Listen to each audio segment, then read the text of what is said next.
you. Thanks for tuning into the Waiting List podcast. I'm Long Long. I'm Daniel. And I'm Jacqueline. And we are three watch friends with a healthy obsession for watches. So sit back and relax with us while we chat with collectors, industry giants, and share some good vibes.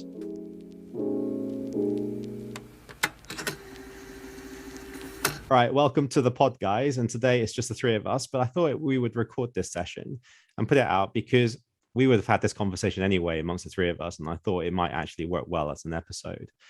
You know, we'll see if that's true or not. So, Jack, we know, but others don't. But where have you been in the last 2 weeks?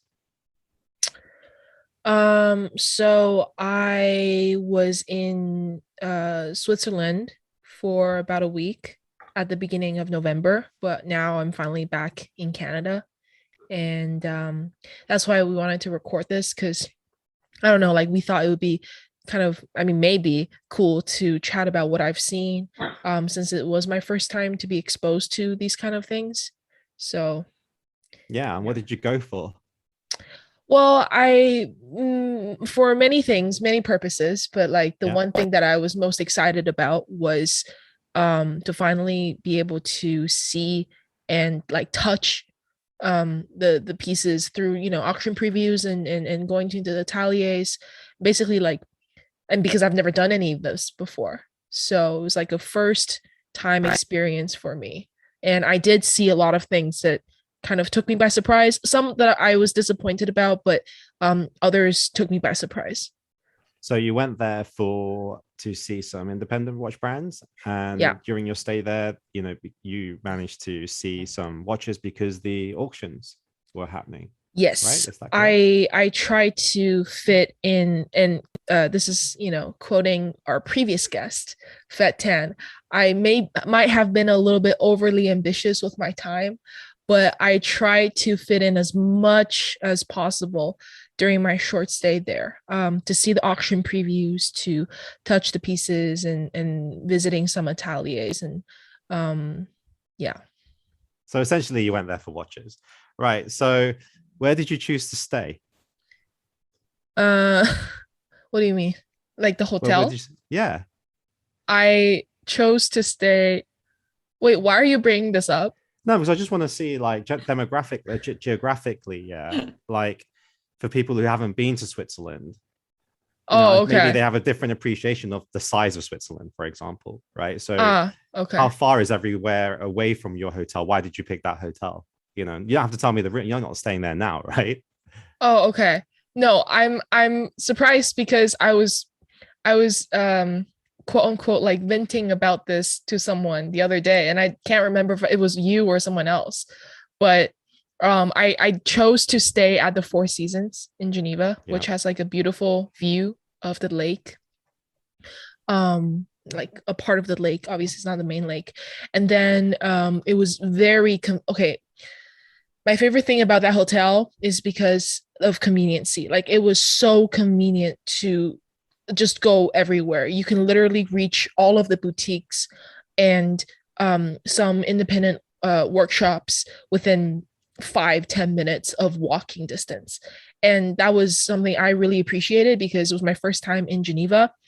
And I loved it. The food was great too.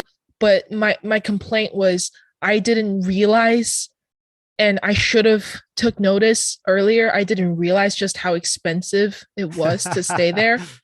And I only realized that the morning that I checked out, and I had to double check because it didn't look right. So, but I say that the Four Seasons, I would definitely recommend. Did you think I could have got a watch for that? I definitely could have, and a very nice one too. I definitely would recommend the hotel for people who are going there to see, the Paddock Museum. Like it's basically 5 minutes walk within everything, like 10 minutes max. So the location is superb, A+, but like the food and it was also really great. But then the thing is, for me, I couldn't really eat outside of the hotel because, well, I didn't really have much time to eat. And secondly, the QR code that I got for my vaccination in Canada doesn't read in Switzerland. So you needed like a specific European QR code that you could only attain through either the airport or like pharmacies. But then the thing is, it's only valid for 48 hours. So you have to keep going back to get a test. And so I just wasn't going to bother with it. So I couldn't really enter any of the sit down restaurants outside of the hotel. And that's another reason why I think my hotel bill was crazy. So yeah. Did you get to go to the flea markets or anything like that? Were they on? No, I honestly I didn't get to see much aside from I went to Geneva for the purpose of watches, right?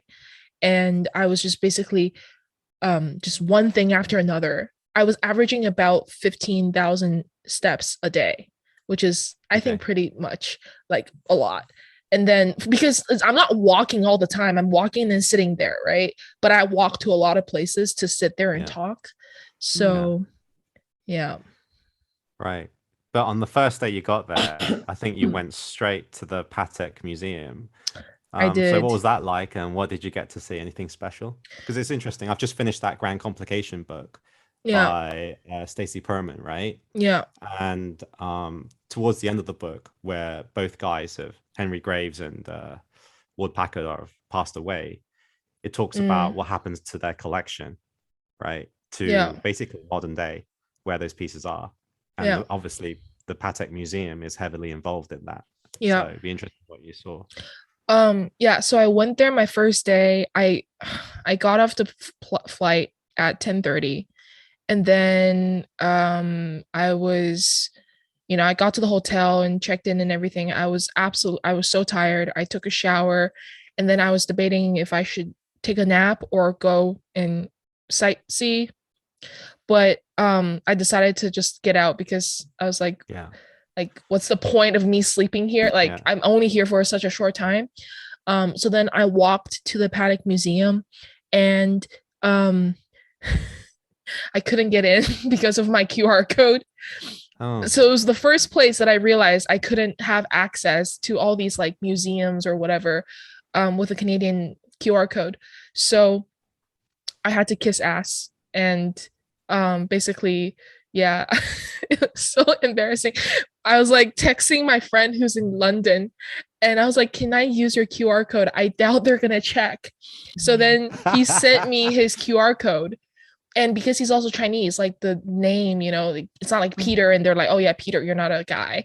So then I was like, oh yeah, this is gonna work. And then the guy asked for my ID, and I was like, oh, I didn't bring it. Like I'm only here to see the museum. They're like, no, you have to, like, do you have anything? Do you have an email? Do you have like a bank statement? Do you have a credit card? Anything? I was like, does a screenshot of my PayPal account work? And then they're like, yeah, it worked. But then I was like, I just shot myself, because how am I going to get access to his PayPal account?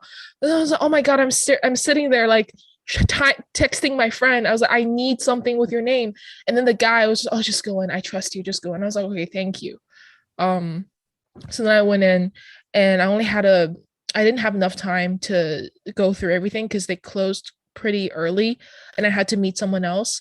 But it's like, I think 4 floors, and you go in and you first go through the history of the brand, and then you go into the pocket watches and the Grand Complications. And then the second floor, I think, is like mostly wrist watches.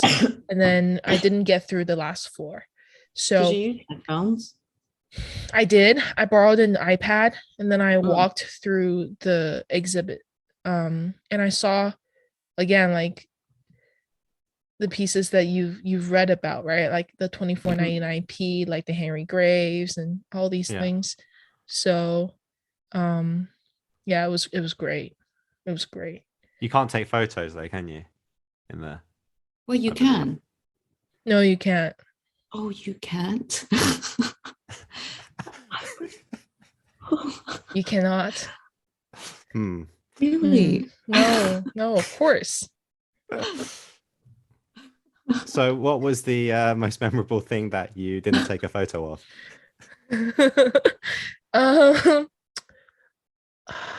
Let me just check my phone. I'm just kidding.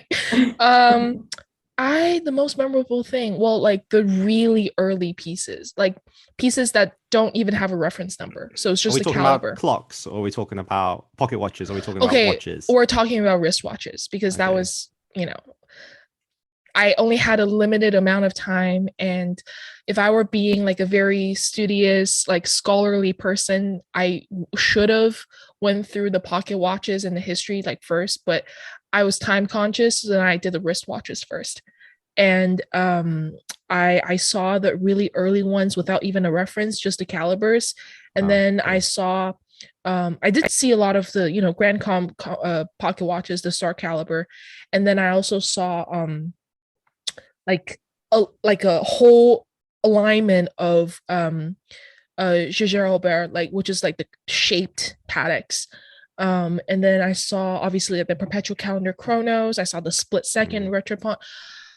Like it was amazing. Like in the dial configurations, right? And dial case configurations that you've never even seen from online. You have to like double check. And for some reason, like allegedly, I think what they did was the lighting for the showcases, right? It's straight down. So like the way that they positioned the watches and the light, for some reason, they looked really small in the display case. And also, allegedly, if someone were to take a photo, it's not very advantageous to their position because the light is so harsh. And if someone were to take a photo, the angle is just it just blinds you. It's just like the saturation is completely off the charts in exposure. So it's actually, you can't really take a good photo, but I mean that's why they don't want you to take photos. So Were there a lot of people there, or is it crowded? Like, yeah. um Do you feel like when you go to some like exhibitions, you feel like you're taking not someone else's time? Do you actually have time to no. actually really take your time to go through it if you chose to? Yes, you definitely do. It was not crowded at all, or at least the time that I decided to go. Yeah. And it was very hot in there though. Like they ask you to take off your coat and everything. But even with that, like it's really heated in there. And I just remembered something. I also saw the George Daniels pocket watch while I was there. There were some tour guides, not tour guides, but guides. Because I saw a couple of people in groups and there was someone leading them. So maybe next time if I go, I would want to be led by someone, but I didn't have time. I just Why had my was there a iPad. George Daniels there? Do you know why? I think it was like the Paddock Museum isn't just all Paddock, right? Right. So they had a bunch of other watches there, like Okay. on display. Yeah. Because the reason I'm asking is, again, go back to that book, right? So it's so fresh in my mind because I only finished it yesterday. Yeah. There was a big collector called Seth Atwood, right? That managed to curate and collect a lot of these pocket watches and stuff, right? And nobody thought that he would suddenly just sell off his collection. So actually, he was one of the people that was competing with the Patek Museum all the time in the auctions. And yeah, he basically sold everything. Like he basically 6 years before he died, he decided then that was it. Sold everything. It came out of the blue. The one watch he kept was a pocket watch made by George Daniels. That's the only one he kept. Yeah. And I thought, whoa. Yeah, I came out reading that book thinking, what, George Daniels, like, but maybe I just got brainwashed. Very cool. Oh, wow.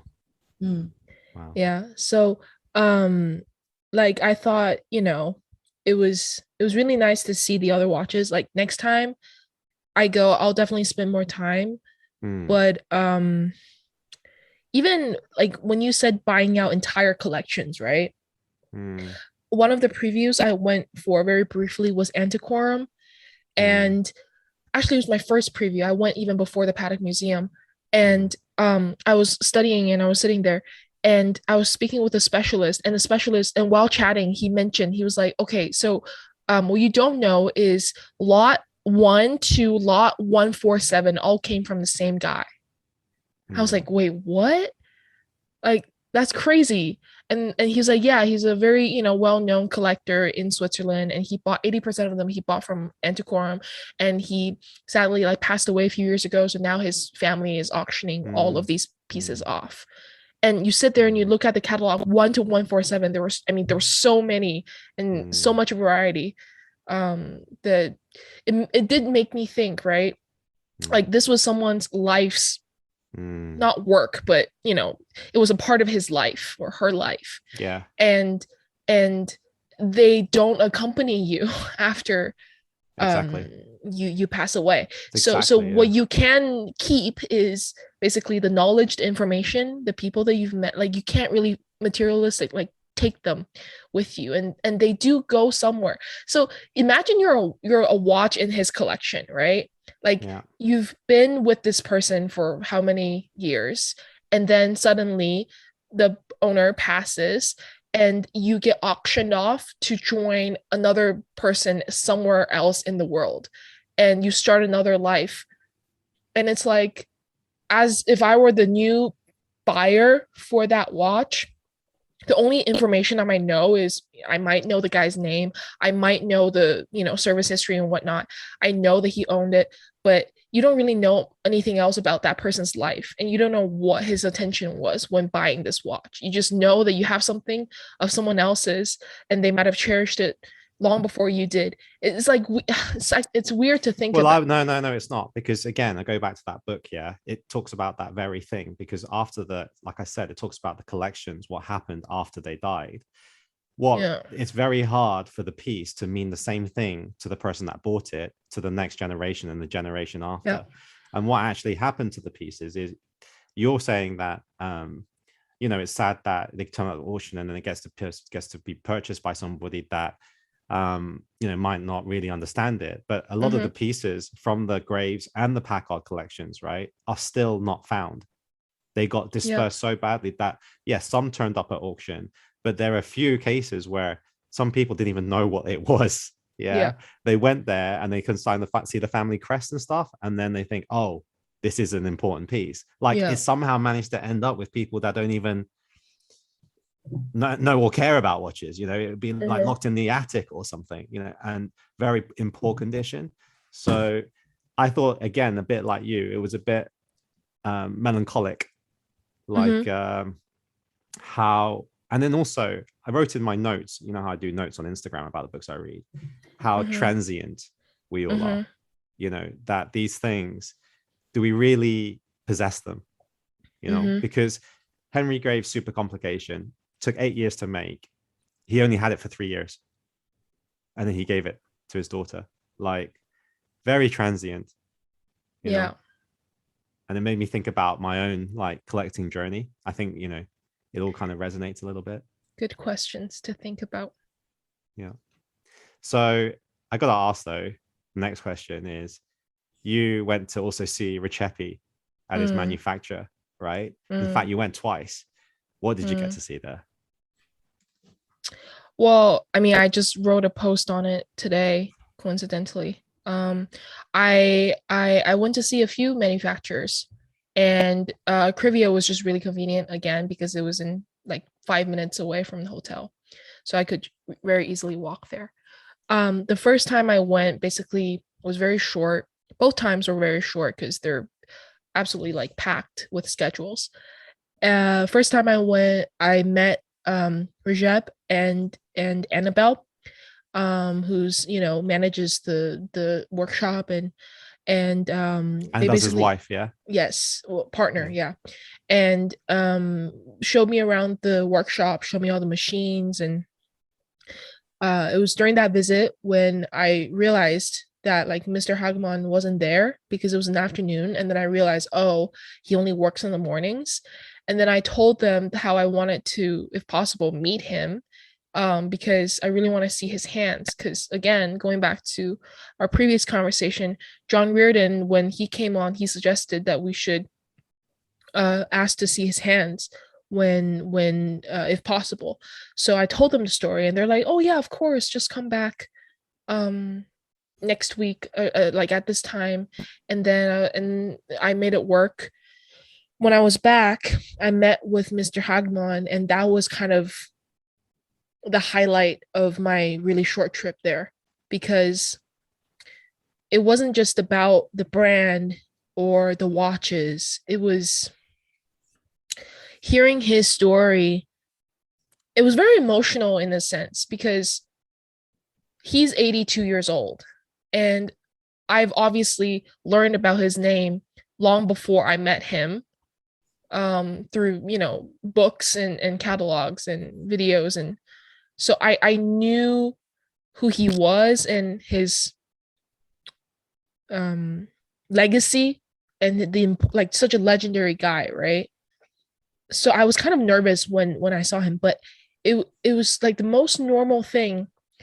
And in some weird way, again, with the language barrier, I could understand a little bit of what he was saying, and we could communicate a little bit, but I couldn't have done it without Annabelle's help.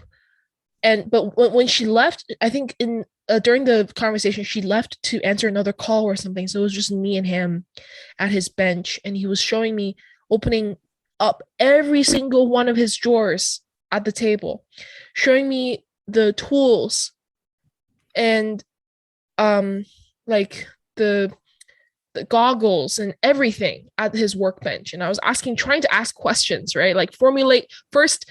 I conceive a question, and then I have to translate it into French, and then with hand gestures and body language, like try to make him understand what I'm trying to say. And he understood, and I could, make out the words he was saying. And he was so patient, and I loved talking with him. In a weird way, it felt like I was talking to my granddad, and he was showing me something that was dear to him. It's that feeling. So to him, it's not about I don't want to sound like this to sound bad, but this is just how I think of it in my head. Like, how as consumers and as clients, we think about a watch as a complete form, right? Like, you can take it apart and study the components, but you never really think of the parts. You think of the watch. You think of the watch as a whole. Yeah. But to him, he thinks of every single one of the components that make up the case. So, and you can tell just how he approaches each and every single part of the metal. Like when he was showing me the machine that he had to go out and find in order to make the bezel of the watch. When Rajep approached him and said, I want to make this type of bezel, and he told Rajep, we can't do that because you can't find the machine now.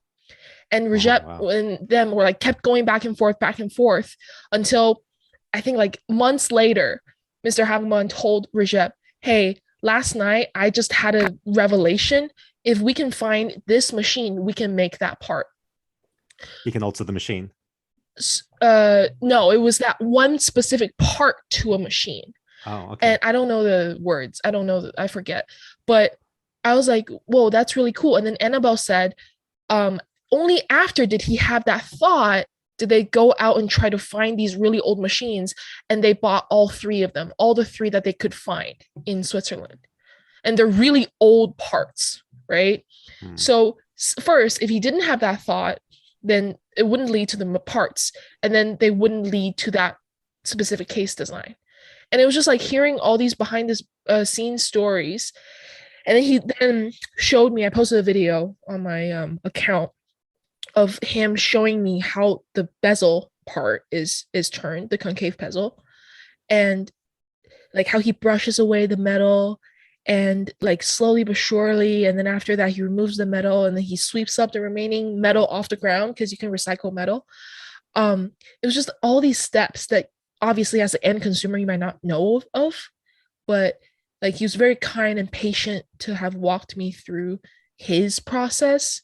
And then obviously before I left, I asked to see his hands, and they're so strong, like so warm and big and strong.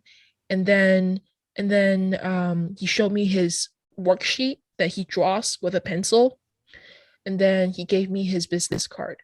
So it was very short. It was like 30-40 minutes, but probably felt like 5 minutes, right? Yeah, I was really glad that they were able to make time and for me to go back and see him. Oh, he was just such a lovely guy. Like such a lovely guy. So yeah. Do you think, like, when you just described the case, how as consumers we dismiss some of the work that goes into some of these watches, right? And then Mm-hmm. to see it actually in front of you being made like that, you were like, fuck, I maybe need to have a bit of a deeper appreciation of how things are made. Because you've got a big Mm-hmm. contrast there, right? What is essentially, to many people would say, that's just a bezel.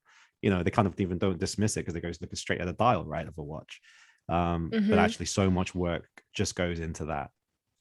Yes, completely. And another thought that I had while I was talking to him was like everything is I think I gained a new understanding of what handmade means Mm. because a lot of the independents that say that they hand make their stuff. I was watching a video and the watchmaker of a brand was like, people always focus on the machine, but really it's the man operating the machine that counts. So then you think about like CNC machines. I'm not trying to diss CNC machines because CNC machines produce great things, but yes, there's a person pushing the button and setting up everything, but is it really handmade compared to like something like this, like what Mr. Hagmann is doing?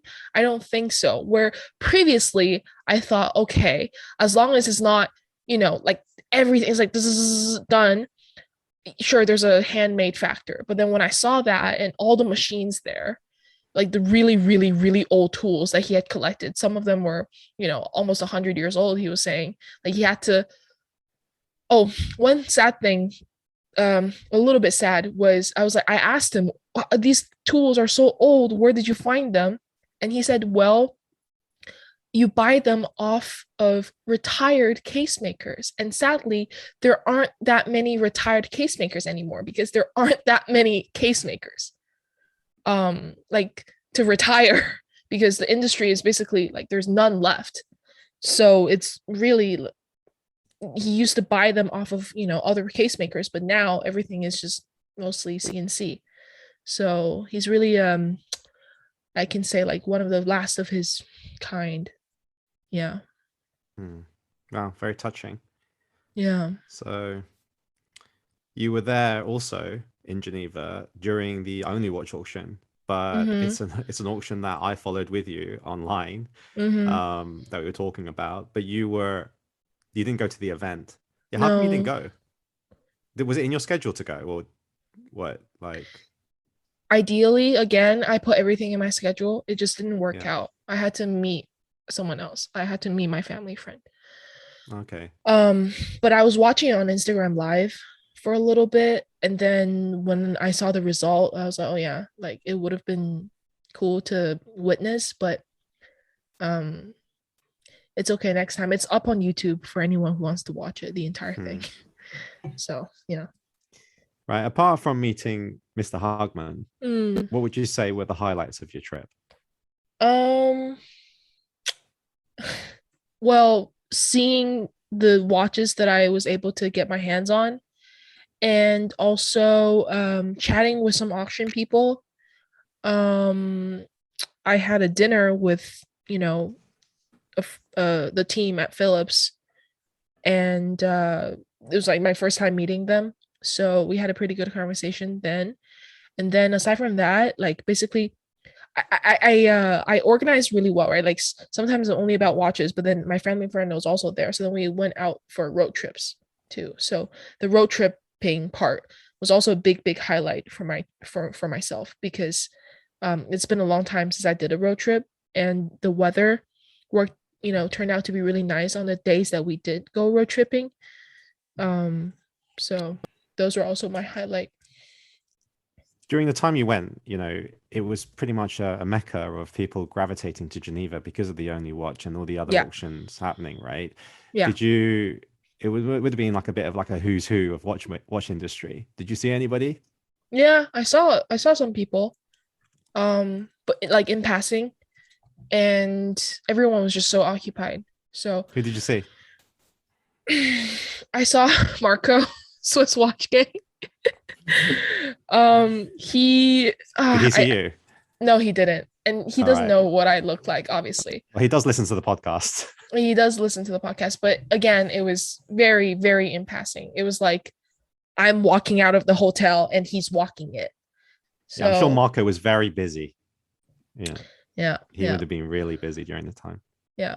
So I saw Marco. I saw a lot of dealers from Europe. That again, I didn't know who they were until like I made out the watch. You know how sometimes you don't know the person, right? But then you take note of their watch and then they post a story of them wearing the watch. Oh, like you're that guy. Yeah. I saw Davide Parmigiani. I saw his son, and I saw Andrea Fofi, who's another, big Italian dealer. I saw Mike Tay. I saw I saw a lot of people. They were just in passing. Ben like Clymer everyone was there. Oh, a side profile. Yeah. Right. But for you as well, this was the first time that you actually went to an auction preview, right? Like quite a good one to go to, I guess. But how was that whole atmosphere of engaging with? Because you got into watches pretty much during COVID time. You've not really engaged with any collectors, let alone watches with that amount. How was that whole experience for you? Do you want me to be real? Do I be real on this, or you'll be real? It was, how sometimes you read a book and then you imagine the story there, but then you watch the remake of the movie and it's not the same as what you had thought while reading the book. That was a really good way to describe it. Yeah, so then there's kind of like that, not disappointment, but it's like, it's different. It's different than what I thought it was. It was different from what I thought it was. It was a lot more business oriented than just the joy of learning, I would say. And yeah, it was very business oriented, or maybe it was, the conversation that I partake. So more commercial than you thought. Yes, it was. I mean, it is commercial because you're purchasing, but I didn't expect that to that level of, maybe it's just me being naive. But it was different from what I had thought. And some of the watches were different. Some I thought I would just be like in awe of. I weren't really. And then so which some ones that did you think you'd be in awe of? I can't say that because people are gonna hate on me so much. I can't say that.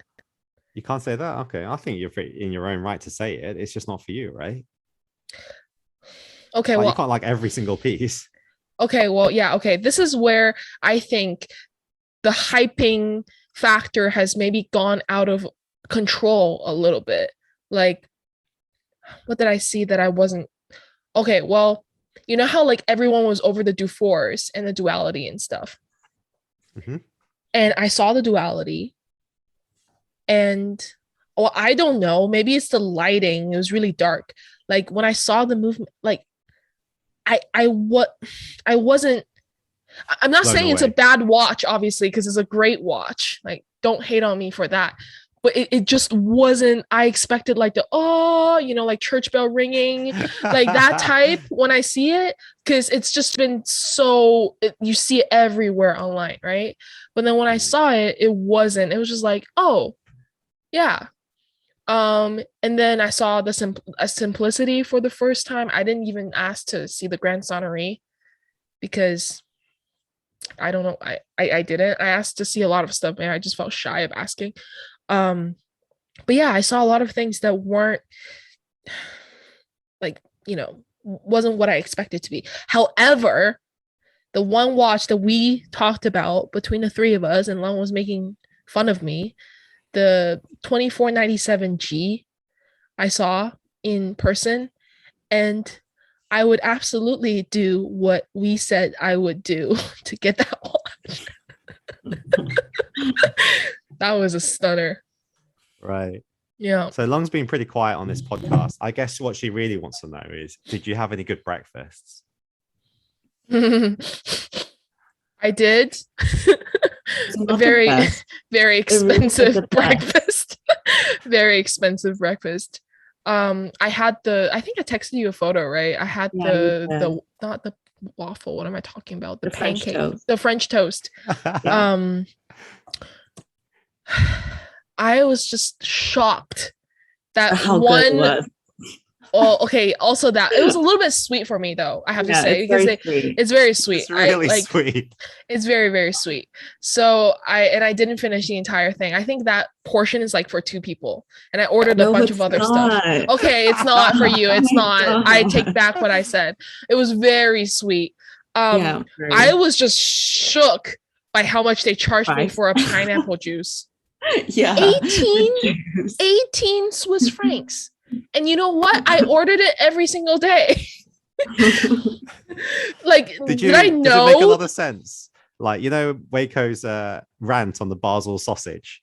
Yeah, it hit home on how I mean, he just referred to the sausage, but essentially I don't know saying, how like, how much expensive everything is, especially during Basel. Oh my God. It was so expensive. And me eating like 90% of my food I ate inside the hotel. Okay. Like, if not room service, it was at the restaurants where, I met people and then we just went to eat at the restaurant. And it was really good, but it was just 18 euros, did you say, for a pineapple juice? 18 Swiss francs for a Okay, pineapple sorry, juice. 18 Swiss Okay. francs. But you can convert it. That's the thing. That's like 25 Canadian for you can convert it. Like, for okay, a pineapple juice. But imagine, like, when I went to uni, like just water was like 2 pounds, 1 pound. And at that time for me, it was like times 4.5.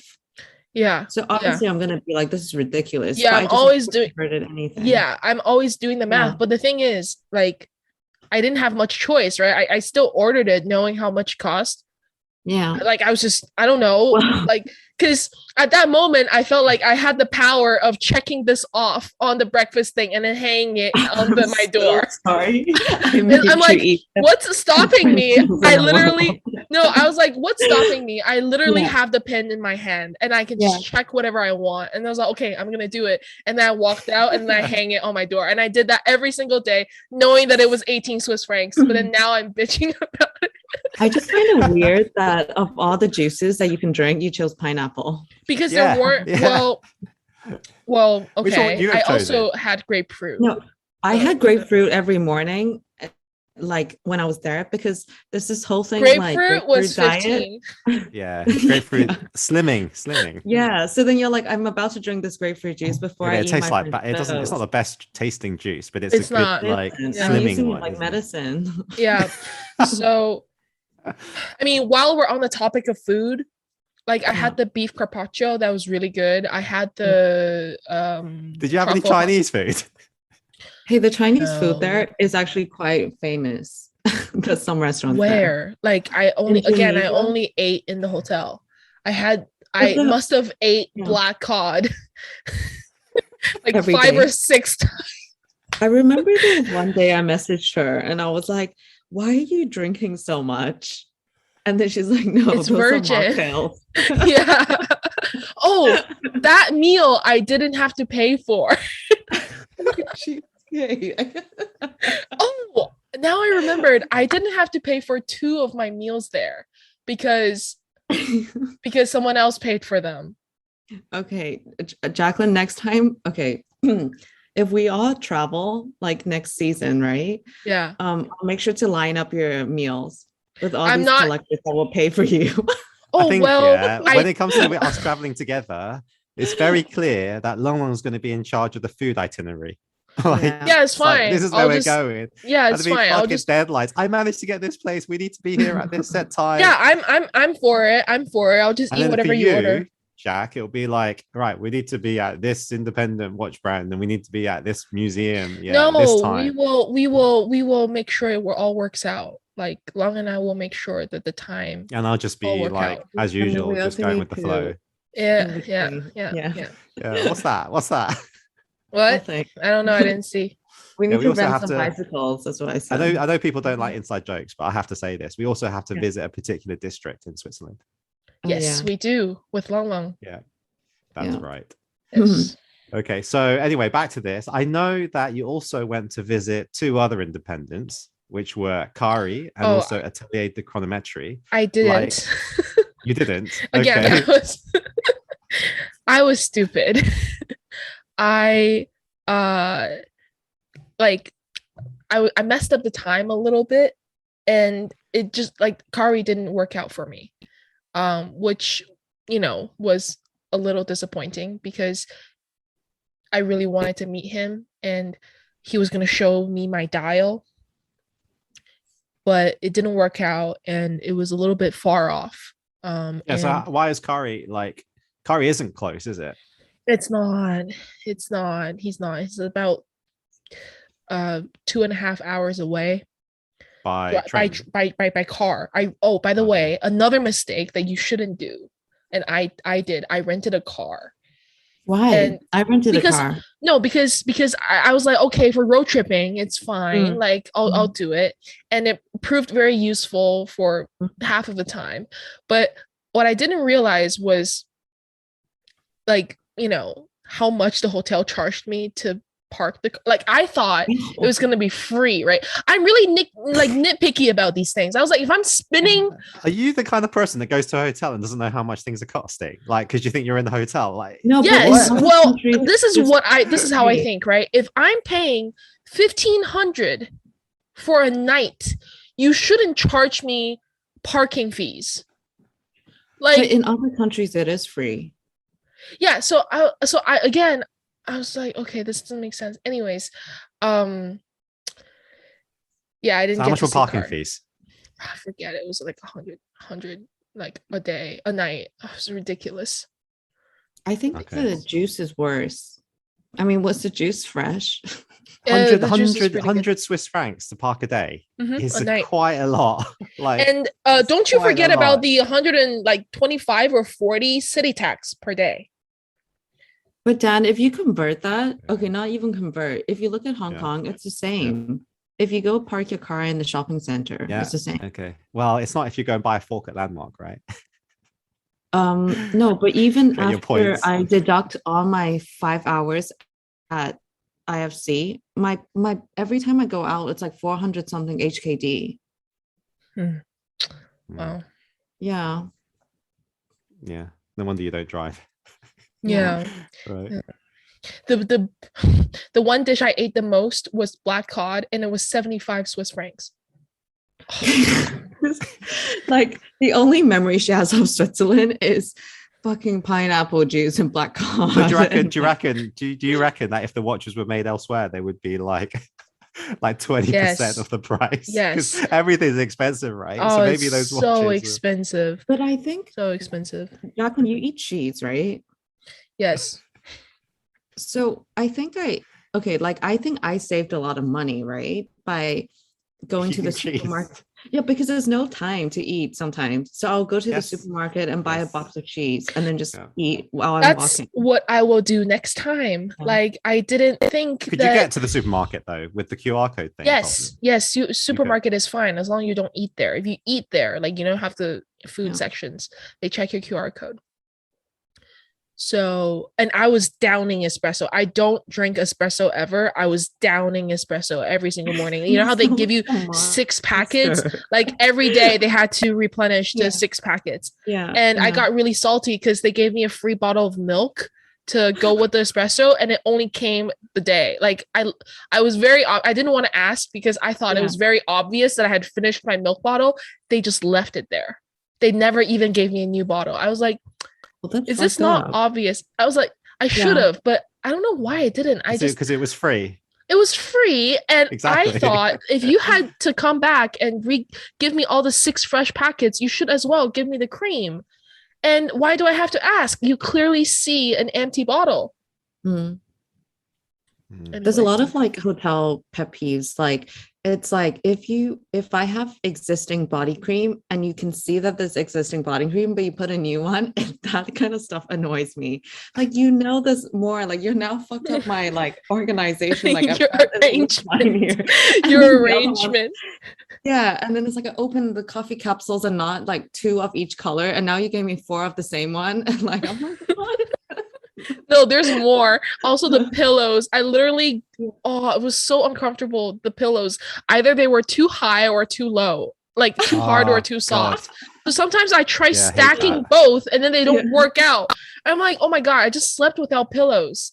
Wait, you know, Four Seasons, they have a menu for like pillows and blankets? You can I actually didn't know that. Do I have to pay extra? that I'm not sure. I didn't know that. But anyways, I the pillows, the mattress was really nice. The blanket was really nice, but the pillows just couldn't. Yeah. So where did you road trip to? Oh, we road tripped You a went to the lot. castle, right? Yeah, we road tripped a lot. We passed by, Kari and like didn't pass by like as in you could see them, but the place that they worked. But it was just he wasn't there. So we went to a lot of places I can't pronounce now. But on my last day, because I had to come back to Geneva to fly out. On my last day, the weather was really nice, and I went to this little town called Annecy in France, and it was like 38-minute drive, and the weather was so nice, and I went and I just sat by the lake. Apparently, it's like the clearest lake in all of Europe, and really, it was like you could see to the right to the bottom. And I went there alone, and it was just kind of like I like doing that when I'm at foreign places. It's like it's not making the most out of your trip. It's more like admitting and acknowledging the fact that you are here, like very present in the moment. So I just sat by the dock, and I must have sat there for at least half an hour and just watched everything, and I really liked that. Yeah, sounds really cool. But did you see Atelier de Chronometrie? I did. So I met them. So they traveled from Barcelona to come to Geneva for the Only Watch, and we had dinner. And I doubt they're listening, but I can say, maybe I shouldn't say it. Maybe I shouldn't say it. No. Oh, maybe I shouldn't. You can't do that. You can't just say I shouldn't say it. You got to say it. But what if they listen? No. Should we cut this bit out? Okay, yeah, you can cut this bit out. I can just tell you. Okay, I just want to know whether they paid. No, Long's like, I'm going to cut this out, but she's not really. Okay, so this is what happened, right? They came to my hotel. Obviously, I told them, I let them pick, and they're like, "Oh, our son." They brought their son. It was really adorable. Our son really likes Japanese food. I was like, "Oh, perfect! I've been eating at this Japanese restaurant. Perfect. Let's just go to the same restaurant where I can order my black cod." And we went, and you should cut this out because I'm gonna be very real. All throughout the conversation, I was like, okay, they're gonna pay for it. They can't make me pay for it because I'm ordering 2 watches from you. And but then it was like, okay, are they gonna pay for it or should I be nice because I'm in my hotel, right? So at the end, the conversation went very well, and they had a son there, so I just felt kind of bad. Like when I asked for the check, and I was sitting my face facing the guy and the kid, and the waiter was coming from my side. So then I just very naturally turned around and told them my room number. And it was very expensive. but I think they expected, I think all of them, even the people. Yeah, maybe, but they did say as soon as so he did reach out his hand to, ask for the bill. Oh, oh, And I guess out of convenience, I just said, "Oh, room 503," because I'm already staying there. And, why didn't oh, you okay. just say a random room number? Yeah. But then they were like, "Oh, you're too fast." Like I said that too fast, but they also didn't like, "No, please, I insist." And they Yeah, weren't that's like a that. Chinese thing. Yeah. exactly. So I Chinese was people. expecting some type of, "No, I insist," so I can be like, "No, no, no, it's my Mm. treat." But dude, it's very No. expensive. Yeah. Because we ordered drinks, we ordered wine, and Yeah. yeah, and then But that's why I think only Chinese people do it like really yeah, well. yeah, Like you never see the bill. yeah, and then they showed me the 3D printing of I have a model. They gave it to me of the case because I redesigned the case for my watch, and they're like, "Oh yeah, this is the case." And then yeah, that was Atelier de Chronometrie. And then okay, and then cut. And then I also really wanted to visit this workshop called Haldeman, right? Which is also a independent, yes, Biot. And it was really close to the Kari, but I also messed up the time. And another guy who just makes everything by hand, by the way. So that would have been cool to see next time. What would you have done differently now that you had that experience in Switzerland and going around the independence? Would you have done anything differently? Oh, I also went to see Laurent Ferrier. Sorry, I forgot. I went to see Laurent Ferrier in the workshop with my friend who owns a gallery in Old Town Geneva, and he it's a family business, so they work with all these independents, and then you can basically approach them to go to the factory tours or order bespoke pieces or whatnot.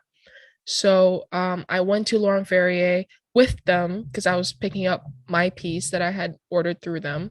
It was they did a collab kind of thing, and I really liked the watch, and also in part I really wanted to support them. So then they brought me over and I was able to take delivery of my watch. So they had the watch in their office, but then they were accepting 2 more. So then I said, "Oh, can I go with you so I can take delivery right there and then at the workshop?" They're like, "Yeah, of course." So then we met with Mr. Ferrier and his son, and also Rob, who is, the spokesperson for the company, and showed me around, saw some of their not yet released models, which I think will be really, really cool to see. It's their way of responding to the demand of the market, but also adding their own flair to it. So that was really nice. So that was another independent. But then to answer your question, what would I have done differently?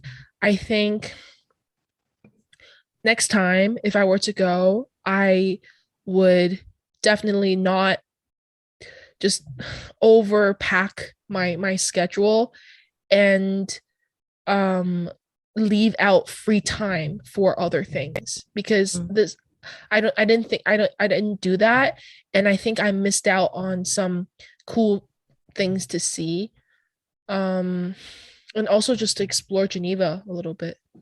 So the free time to put in spontaneous events. Yeah, because sometimes see, I didn't meet people this time, right? Like I saw them, they didn't know who I am, and next time, and also maybe it's because I was there for the most part with the watches alone, I didn't feel comfortable approaching many people. But say if you guys were there with me, then I think having the spontaneity of free time, you meet some people and then you can go out for coffee, or like that would be really nice. So yeah. So are you saying you missed us? Yeah, I wish you guys were there. Yeah, I missed.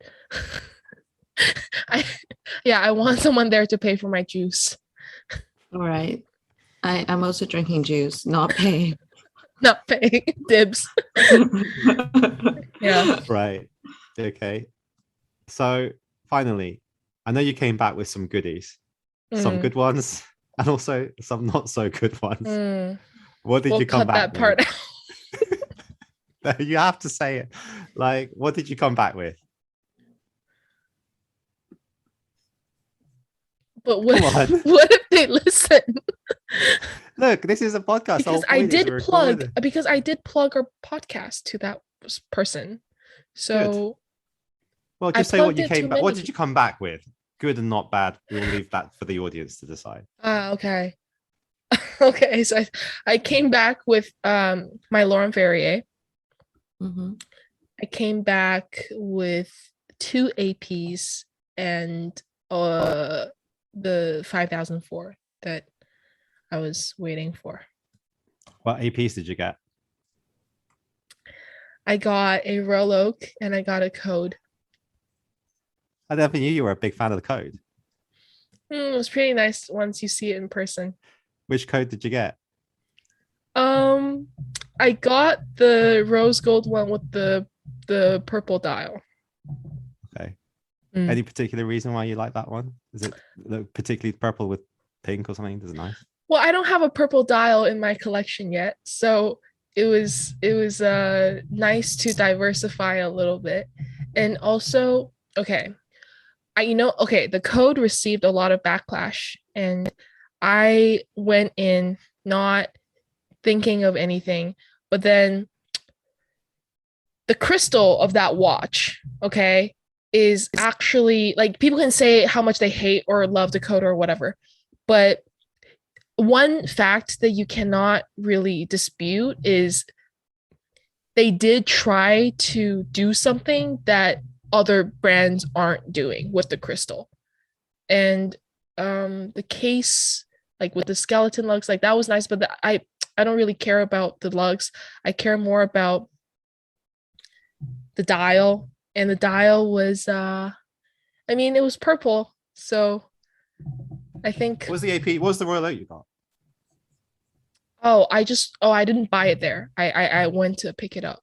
It was the white gold honey dial. Right, that's nice. Yeah, and then the 5004. Which 5004 was it? It Which was configuration? it's the rose gold and black dial. Hmm. But I mean, I don't know what I'm gonna do with that yet. Okay. Right. Yeah. Well, that ends this session for the podcast. Wait, no, I have reversal questions. Oh, okay. I Go for prepared it. reversal questions. Wasn't expecting this, but go on. Okay, so I was gonna be like, what would you guys have done or like done differently if you had came to Switzerland during like this whole fiasco week? Like compared to Well, you. Yeah, compared to me, or what you just something that maybe just like, what would you have done? yeah, or maybe that I wouldn't have done, or Long. Mm, Go first. I think I told you, like before you go, I think one, I kind of knew you were going to be disappointed a little bit because it's Yeah. not as grand as people imagine it. And I think I'm similar to you in the sense that I was the same with the DeForest. I didn't even ask to look at it because to me it's like I just want to see what I want to buy. And then it's like, okay.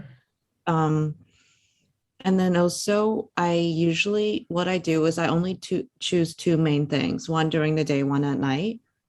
And then the night one is usually a very special meal.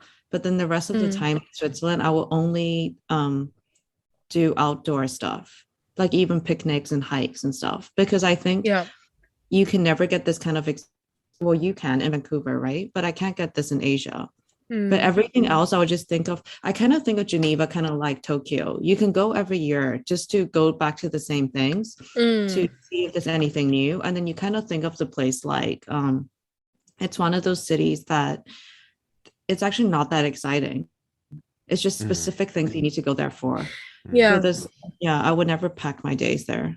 Yeah, I think if you weren't like a watch person, going to Geneva is, there's no reason. Yeah, it might just be for the sceneries.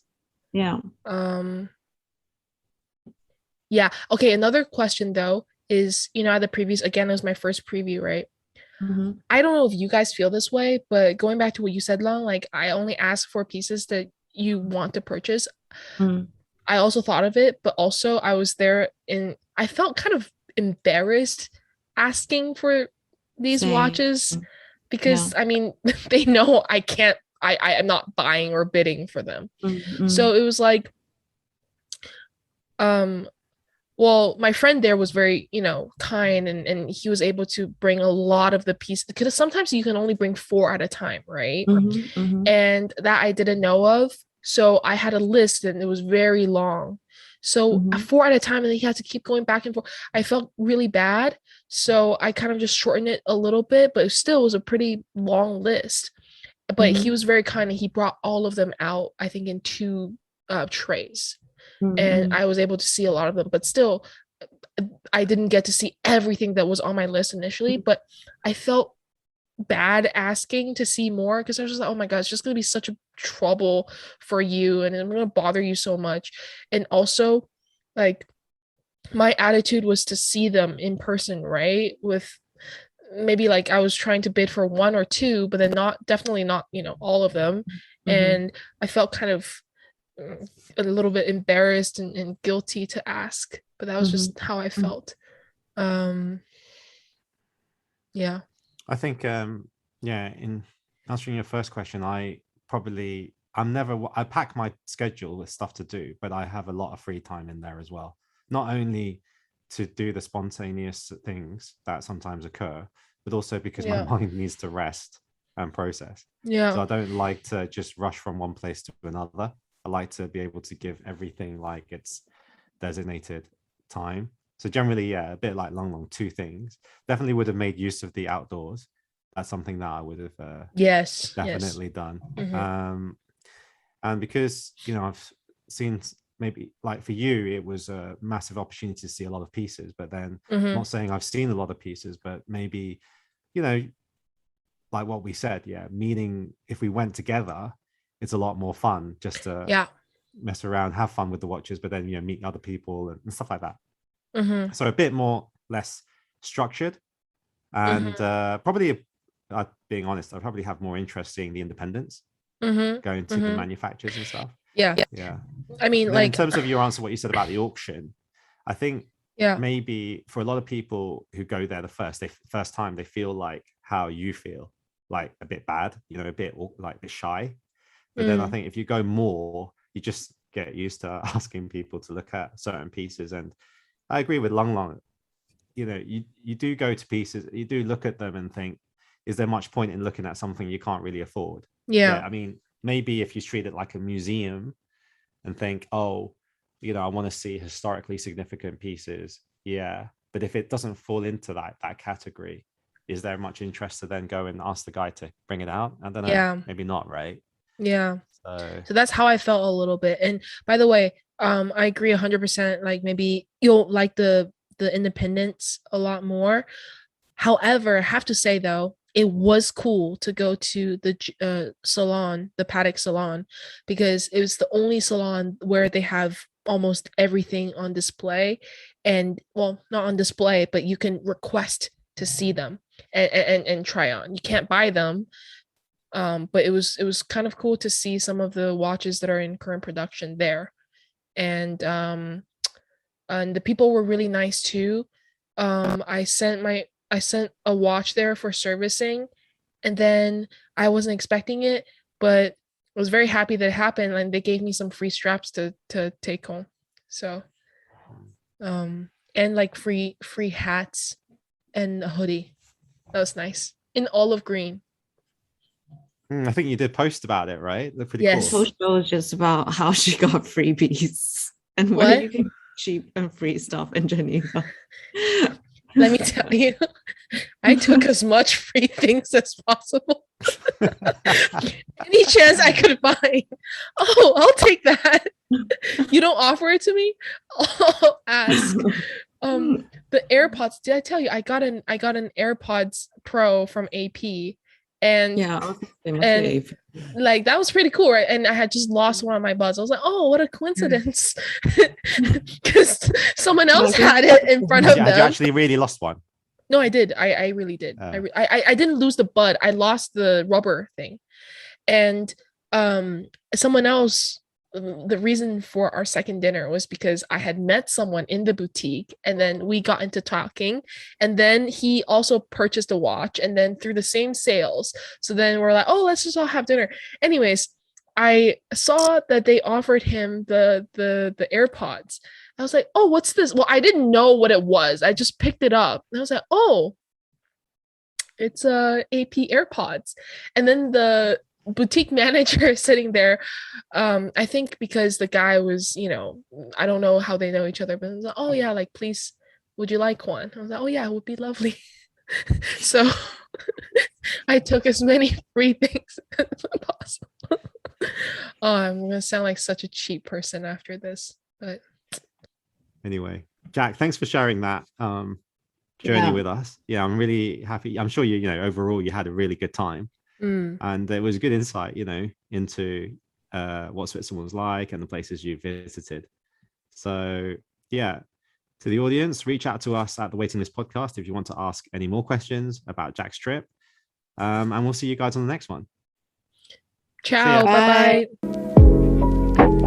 As always, thank you for listening to the Waiting List Podcast. We hope you've enjoyed it as much as we have. And if you have any questions, comments, or feedback, feel free to reach out to us at the Waiting List Podcast on Instagram or via our private accounts. We'll see you on the next one. Bye. Bye.